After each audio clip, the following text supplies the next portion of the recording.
We have actually managed to save additional headcount that has essentially covered our license costs for having Workable. So we've not grown our headcount by instead automating and reducing the administrative workload of onboarding in the back office.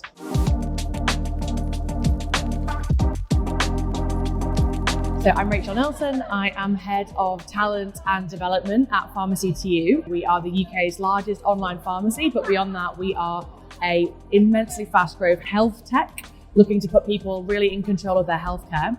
And the role that I have spans everything from talent acquisition and onboarding, so everything that Workable does around the ATS we use, but also about development. So we want to gain people, recruit brilliant people, but we also want to make sure that the organisation has the skills that it needs for the future, and we want to make sure that we're developing people through our employee life cycle, all the way through to promoting and retaining them forever.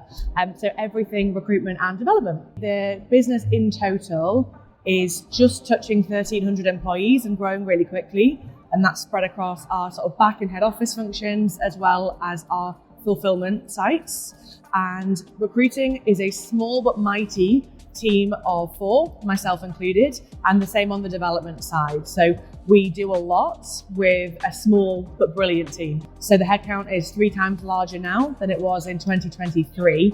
That meant that our recruiting processes had to become more modern and more slick.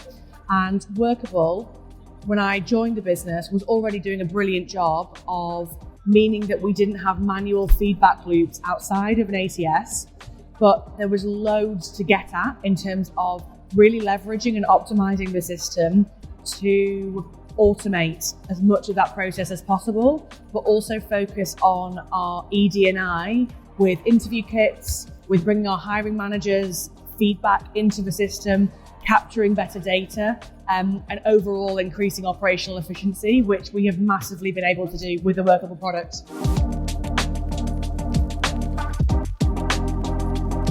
It's very, very slick, so it's highly intuitive.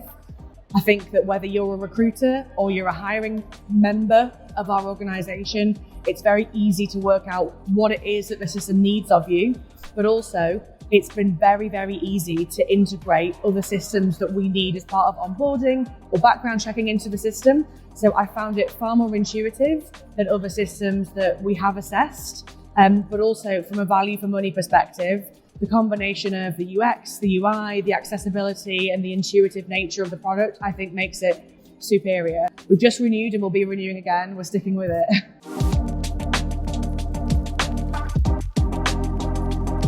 Yeah, so the big one is Zinc. We are a regulated organisation, multiple different regulators in the UK healthcare space.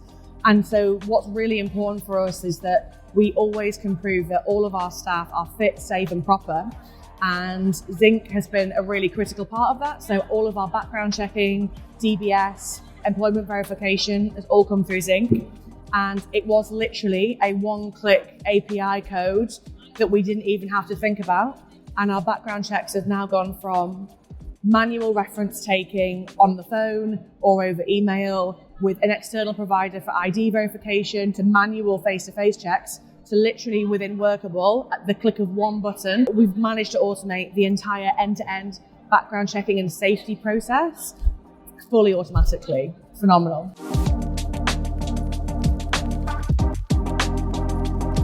Onboarding for us was always a bit of a sticky part of our employee experience. So our HR team is set up in a way that we have our people function, our talent function and our development function all headed up under one sort of holistic head of, but all doing slightly different things. And our employee onboarding experience was one of the first things that I wanted to tackle in terms of employee experience upgrades when I joined the business. And when we went through our swim lane analysis of our onboarding flow, we had 238 manual touch points in our back office in order to successfully and safely onboard somebody.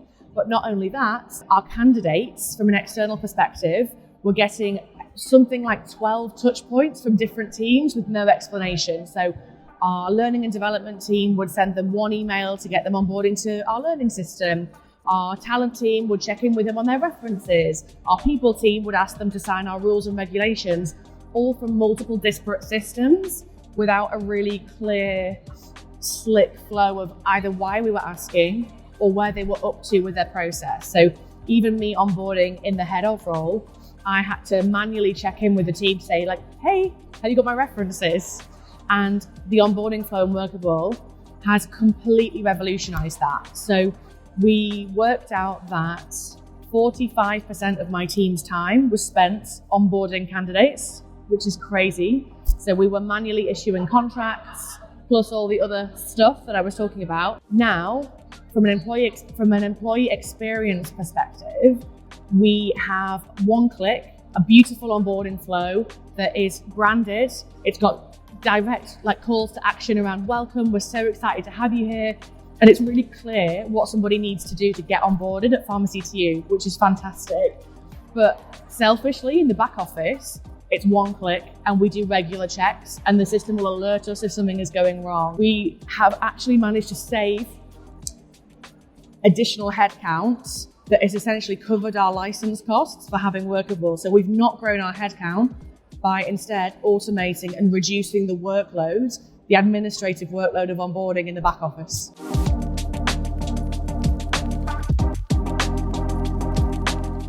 Really fast.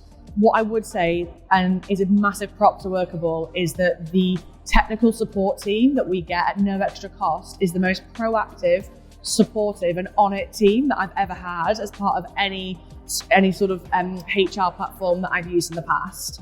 So they were very, very clear about how we, what we needed at each stage. We already had the documentation, but it took us a little while to get it together. So I think from when we really started going at it to when it was turned on after UAT, maybe 2 months, but it was us that slowed it down. I think if we'd have had all of our stuff together earlier, we probably could have done it in like a week. It was so quick and again, super intuitive.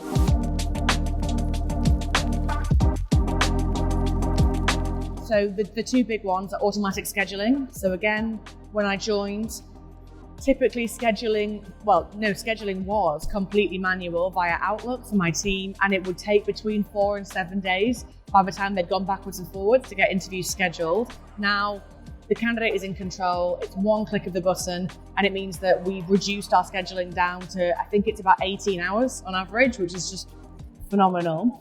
So definitely automated scheduling. And then interview kits has been a massive upgrade for us. So one, being able to get good funnel reporting on each interview stage, the pass rates, and being able to feed really strong MI back to the business about how their individual funnel is performing and really make that data speak has been phenomenal. But also from a diversity and equality perspective, it's meant that we're no longer recruiting on gut feel in the way that we were.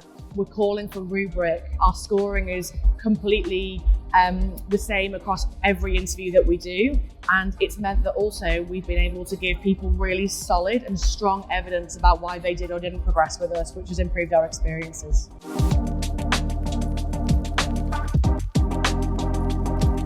So we use analytics a lot. So typically for two purposes. One, how well are my team performing and where's their development area? But also two, to work with the business in a much more objective way to say, hey guys, we're getting somebody through, typically velocity is the big one. So we might be getting somebody through a screen call stage in 4 days, and then they're sat in a first interview stage with the business, be that delays in scheduling or delays in moving them on for 21 days.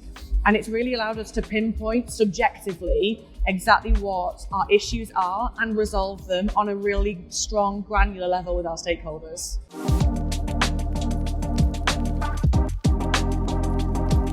From where it was to now, it's just drastically improved.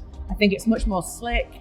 I think that they get a good combination of the automation that Workable provides, but also it still allows my team to give them a personal touch. It hasn't completely removed the human from the process.